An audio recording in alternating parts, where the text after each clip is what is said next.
يا سائلي አሰሪዎቼ ሺሻ ያጨሳሉ። እቃውን አጥቤ የማዘጋጀውና የማነሳው እኔ ነኝ።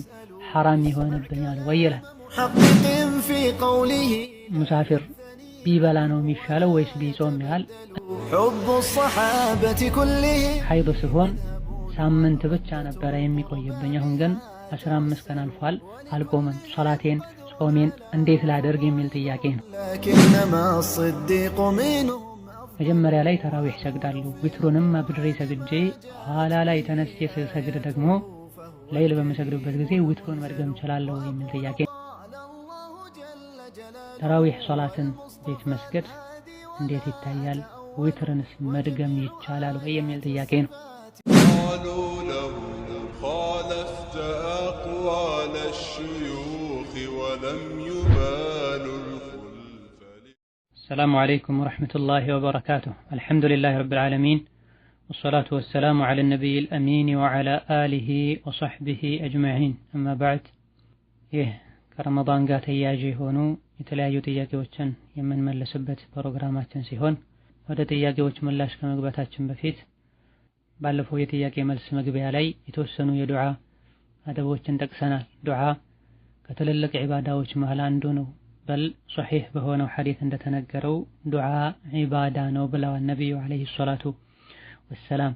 ይህን ታላቅ ዒባዳ አሳምረን ልንተገብረውና ልንፈጽመው ይገባናል። ረመዳን ላይ ዱዓ ማብዛት ልዩ አጅር እንዳለው ተቀባይነት የማግኘት እድሉ ሰፊ እንደሆነም ገልጸናል። ከዱዓ አደቦች አንዱ ዱዓ ከመጀመራችን በፊት አላህን ማወደስና ሶላት አለ ነብይ ማወረድ ነው። እንደዚሁ እጃችን አንስተን የራሳችንን ሐጃ መዘርዘር ልንጀምር አይገባም። መጀመሪያ አላህን ልናወደሰው፣ ልናልቀው፣ ልናጠራ ይገባል። ከዛ አስከትለን ደግሞ ሶላት አለ ነብይ ልናወርድ ይገባናል።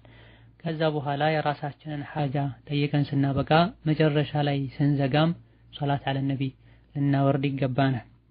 እንደዚሁ ከዱዓ አደቦች ሌላኛው የምንፈልገውን ነገር ሶስት ጊዜ መጠየቅ ነው። ዱዓ ስናደርግ ሶስት ደጋግመን መጠየቁ ዱዓችን ተቀባይነት እንዲያገኝ ከሚያደርጉ ነገሮች መሃል አንዱ ነው።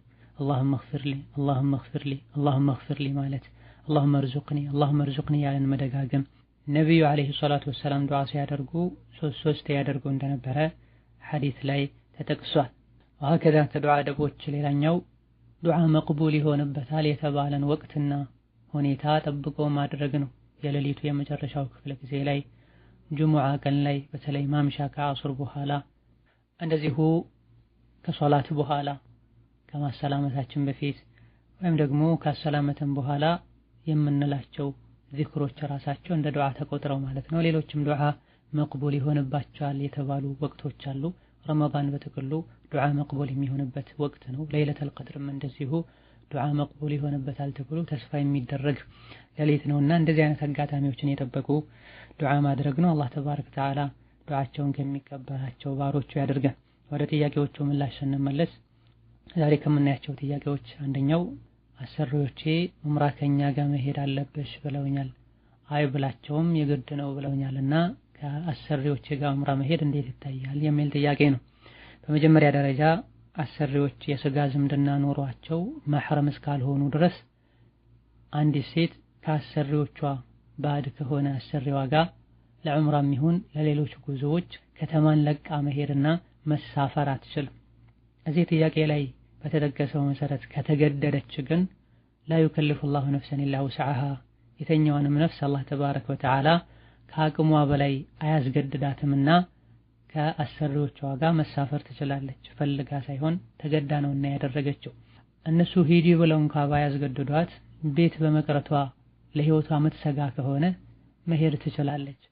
ይህንንም ኢብኑ ዑተይሚንን ጨምሮ ሌሎችም ዑለሞች ጠቅሰዋል። ኢነማ የሚከለከለው በራሷ ፍላጎት በራሷ ምርጫ መሕረም ከማይሆናት ባዕድ ሰው ጋር ለዑምራ ብላ መጓዙ ነው የሚከለከለው። ነቢያችን አለይሂ ሰላቱ ወሰላም በአላህና በመጨረሻው ቀን የምታምን ሴት ያለ መሕረም አትጓዝ ብለዋል። ለዑምራ ከሆነ ለሐጅ ከሆነ ችግር የለውም።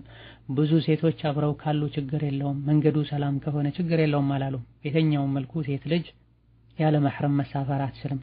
ያለችበት ቦታ ሰላም ካልሆነና ለህይወቷ መሰጋ ከሆነ ወይም ደግሞ እስልምናዋን በሀገሯ ማከናወን ካልቻለች ብቻ ነው ሴት ልጅ ለብቻዋ መሰደድ የምትችለው። ዑምራም ይሁን ሐጅ ሴት ልጅ ላይ ዋጅብ የሚሆነው ሐጅ የሚያስደርጋት ዑምራ የሚያስደርጋት የቅርብ ረዳት የሚሆን መሕረም ወንድ ካላትን። መሕረም ሊሆን የሚችለው ደግሞ አባት፣ ባል፣ ወንድም ልጅ፣ አያት፣ አጎት፣ የወንድም ልጆች እነዚህ ናቸው። እነዚህ ከሌሉ ሐጁም ይሁን ዑምራው በጊዜው መተግበሩ ዋጅብ አይሆንባትም። እስክታገኝ ትጠብቃለች። ካላገኘችና ሳታደርግ ከሞተችም በንያዋ ኢንሻአላህ ተዓላ አጅር ታገኛለች። አሁን ግን እየተደረገ ያለው ያውም ሱና ለሆኑ ለሁለተኛ ለሶስተኛ ዙር ለሚደረጉ ዑምራዎች ነው። ሴቶች ከሴቶች ጋር ተሰብስበው ሌላ ጊዜ ደግሞ ካሰሬ ጋር እያሉ የሚሄዱ ያለው ይህ ስህተት ነው። አላህን ልንፈራ ይገባናል። ሌላኛው ጥያቄ ሐይድ ላይ ሆኖ ቃዒደቱ ኑራንያን ማሰማት ወይም መቅራት እንዴት ይታያል የሚል ነው። ቃዒደቱ ኑራንያ ቁርአን አይደለም። ቁርአን ሐይድ ላይ ሆኖ መቅራት አይቻልም የሚሉ ዑለሞች ዘንድ እንኳ ቢሆን ቃዒደቱ ኑራንያን መቅራት፣ የተፍሲር ክታቦችን መቅራት፣ የዕልም ክታቦችን ማገላበጥ ሐይድ ላይ ላለች ሴት አይከለከልም። በጓንትም ያለ ጓንትም ማለት ነው። በመሆኑም እዚህ ላይ ለተጠየቀው ጥያቄ ምላሹ ሐይድ ላይ ሆኖ ቃዒደቱ ኑራንያንም ይሁን ቃዒደቱ በግዳድያንም ይሁን ሌሎችንም ቁርአን መማሪያ መጽሐፎችን ይዞ መቅራትና ማስቀራት ምንም ችግር የለው። ቁርአንን ራሱን መቅራት ይቻላል አይቻልም? ይህ ነው በዑለሞች መሃል ሰፋ ያለ ኺላፍ ያለበት። እዚህም ጋር ይህን አስመልክቶ ሁለት ጥያቄዎች ቀርበዋል። ቁርአንን በጓንት መቅራት ይቻላል ወይ? ቁርአንን በሞባይል መቅራት ይቻላል ወይ የሚል ጥያቄ ቀርቧል። የከለከሉ በርካታ ዑለሞች አሉ። ነገር ግን ራጂሑ ከማስረጃ አንፃር ጠንካራው ሐይድ ላይ ያለች ሴት ቁርአን ብትቀራ ምንም ችግር የለውም። በባዶ እጇ ከመያዝ ተጠንቅቃ ጓንት አድርጋ አሊያ ደግሞ በኮምፒውተርና በሞባይል ላይ የተጫነን ቁርአን ወይም ደግሞ ሌላ ሰው የገለጠላት ቁርአን ብትቀራ ምንም ችግር የለውም። አስተማሪ ሆናም ይሁን ሐፊዝ ሆና እንዳይረሳትም ብላ ይሁን እንደዚሁ ቁጭ ብላ ለዒባዳ ለመቅራትም ይሁን ቁርአን ብትቀራ ምንም ችግር የለውም። ሐይድ ላይ ያለች ሴት ቁርአን አትቅራ ብለው ነቢ አለይሂ ሰላቱ ወሰላም አልከለከሉም። ሶላት አትስገድ ብለው እንደከለከሉት ሁሉ ማለት ነው። ሆኖም የተሻለው ከማስረጃ አንፃር ጠንካራው ሐይድ ላይ ያሉ ሴቶች ቁርአን መቅራት ይችላሉ። በባዶ እጃቸው እንዳይነኩ የሚችሉትን ሁሉ ጥንቃቄ አድርገው ይቅሩ እንላለን። ረመዳን ላይ በተለይ የዒባዳ ወር ነው፣ የቁርአን ወር ነውና ሐይድ ላይ ነኝ ብለው ቁርአን ከመቅራት ወደ ኋላ ሊሉ አይገባቸውም። ሌላው ተራዊህ ሶላትን ቤት መስገድ እንዴት ይታያል? ዊትርንስ መድገም ይቻላል ወይ የሚል ጥያቄ ነው። ተራዊህን ቤት መስገድ ይቻላል፣ ምንም ችግር የለው። ወላኪን በላጩ መስጂድ ሄዶ ከሙእሚኖች ጋር በጋራ ቁርአን እየሰሙ መስገድና ዱዓቸውን መሳተፍ አሚን ማለቱ የተሻለ ነው። ሆኖም መስጂድ ሄዶ መስገድ ያልቻለ ሰው ወንድም ይሁን ሴት እቤት ውስጥ ተራዊህ መስገድ ይችላል። እንዴት ነው የሚሰገደው? ስንት ነው የሚሰገደው? የሚል ጥያቄም አለ። ተራዊህ የቻሉትን ያክል መስገድ ይችላሉ፣ ሁለት ረካ ማለት ነው። ነገር ግን ነቢያችን አለይሂ ሰላቱ ወሰላም ሰግዶ የነበረው 11 ረካ ነው። ወላኪን እያንዳንዱ ረካዓ እጅግ በጣም ረዣዥም ሰዓቶችን እየቆሙ ሩኩዕ ያደረጉ ስጁድ ያደረጉ ነበር የሚያሳልፉት። የቻለ ሰው በዚህ መልኩ አስረዝሞ የቆመ አስረዝሞ ሩኩዕና ስጁድ ያደረገ 11 ረካ መስገድ የቻለ ሰው የሚመረጠው ይሄ ነው። ካልሆነ 21 መስገድ ይቻላል፣ 23 መስገድ ይቻላል፣ 40 መስገድ ይቻላል፣ 30 ምናምን መስገድ ይቻላል። ነብዩ አለይሂ ሰላቱ ወሰላም ሶላቱል ለይሊ መስና መስና ብላ የሌሊት ሶላት ሁለት ረካ ነው ብሏል። ሶላት ተራዊህ ከሌሊን የሚመደበው። ሌላ ከጥያቄዎች መሃል አንዱ መጀመሪያ ላይ ተራዊህ ሰግዳለሁ ዊትሩንም አብድሬ ሰግጄ ኋላ ላይ ተነስቼ ሰግድ ደግሞ ሌሊት በመሰግድበት ጊዜ ዊትሩን መድገም እችላለሁ የሚል ጥያቄ ነው። በአንድ ሌሊት ሁለት ዊትር እንደሌለ ነብዩ አለይሂ ሰላቱ ወሰላም ተናግረዋል። ላ ዊትራኒ ፊ ሌሊትን ብለዋል። በአንድ ሌሊት ሁለት ዊትር የለም ብለዋል። ሆኖም መጀመሪያ ዊትር የሰገደ ሰው ኋላ ላይ ተነስቶ ሁለት ረካ ቢሰግድ ምንም ችግር የለው። ሁለቴ ዊትር መስገድ አይቻልም ነው እንጂ የተባለው መጀመሪያ ዊትር የሰገደ ሰው ተነስቶ ኋላ ላይ መስገድ ከቻለ አይስገድ ተብሎ አልተከለከለም። ዊትሩን እንዴት ያድርገው የሚለውን በተመለከተ የተወሰኑ ዑለሞች መጀመሪያ የሰገደው ዊትር ይበቃዋል፣ ኋላ ላይ ሁለት ረካ ብቻ ይስገድ ብለዋል። ኢማሙ ሶላት ተራዊህን እስኪያጠናቀቅ ድረስ አብሮ መስገድ ሌሊቱን በሙሉ ሲሰግዱ እንዳደሩ እንደሚቆጠር ነብዩ አለይሂ ሰላቱ ወሰላም ተናግረዋል። ኋላ ላይ ተነስቶ መስገድ የፈለገ ሰው ሁለት ረካ ያደረገ መስገድ ይችላል። ሌላኛው ጥያቄ ሐይድ ሲሆን ሳምንት ብቻ ነበረ የሚቆይብኝ፣ አሁን ግን 15 ቀን አልፏል፣ አልቆመም፣ ሶላቴን ጾሜን እንዴት ላደርግ የሚል ጥያቄ ነው። የሐይድ ወይም የወር አበባ ደም በሽታው በከለሩ በሁኔታው ይታወቃልና የወር አበባ ደምን መስፈርቶችን ምልክቶችን ያሟላ ደም እስከፈሰሰ ወይም እስከወረደ ድረስ ሶላትና ጾምን ማቆም ግዴታ ይሆናል። የወር አበባ ደም እየወረደ ሶላት መስገድ፣ ጾም መጾም ሐራም ነው፣ ወንጀል ነው። የግድ ሁሌም 7 ቀን ብቻ ነው የሚፈሰው ማለት አይደለም። አንዳንዴ ሊቆይ ይችላል። አንዳንዴ ከ7 ቀን በላይ ሊወርድ ይችላል። ራሱን የቻለ ከዚህ አያልፍም ተብሎ የተገደበለት ጊዜ የለም በሸሪዓችን። አብዛኛውን ጊዜ 7 ቀን ብቻ ሊፈስ ይችላል። ሌላ ጊዜ 6 ቀን፣ አልፎ አልፎ ደግሞ በጣም ከበዛ 15 ቀን ሊቆይ ይችላል ተብሏል። የፍቅህ ክታቦች ላይ እንደተጠቀሰው ከዛም በላይ ሊቆይ ይችላል። 20 ቀን ሊቆይ ይችላል። ኢነማ ላ ዩጥቢቁ ሸህረ ኩለሁ ወሩን ሙሉ በሙሉ የወረደ አይቆይም ነው እንጂ የተባለው በወር ውስጥ ለ20 ቀን ይቆይ ለ22 ቀን ይቆይ የወር አበባ ደም ምልክት እስከያዘ ድረስ ሶላትና ጾምን ማቆም ሌሎችንም በሐይድ ምክንያት የሚከለከሉ ነገሮችን መከልከል ግዴታ ይሆናል። ከዛ በኋላ የቆየውን ያክል ጊዜ ቆይቶ ሴት ልጅ ከወር አበባ ደም ስትጠራ የሚታየው ምልክት ከታየ ታጥቦ መስገድ ግዴታ ይሆናል።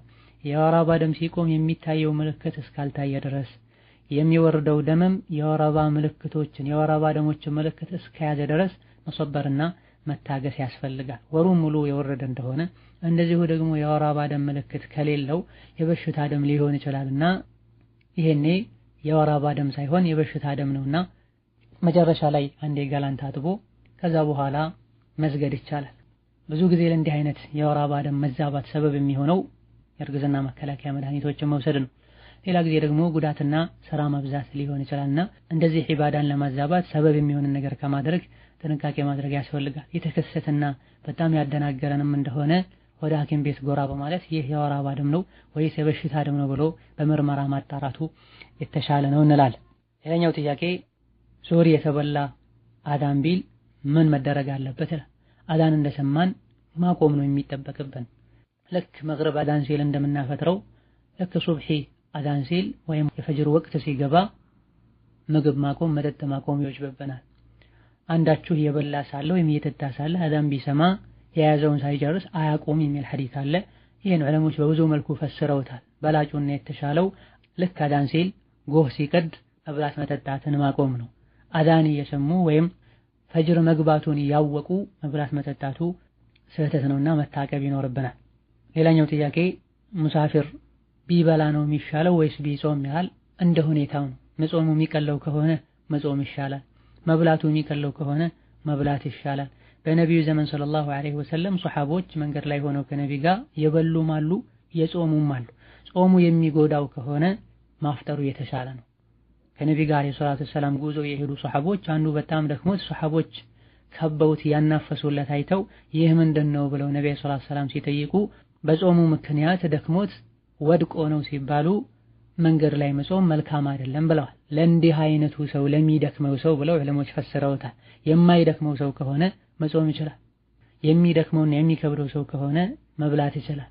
ኋላ ላይ ፈጥኖ ቀባ ማውጣት ይጠበቅበታል። ስለዚህ በላጩ በጥቅሉ መጾም ነው ወይም ደግሞ አለመጾም ነው አንልም። እንደ ግለሰቡ እንደ ሁኔታው ይለያያል።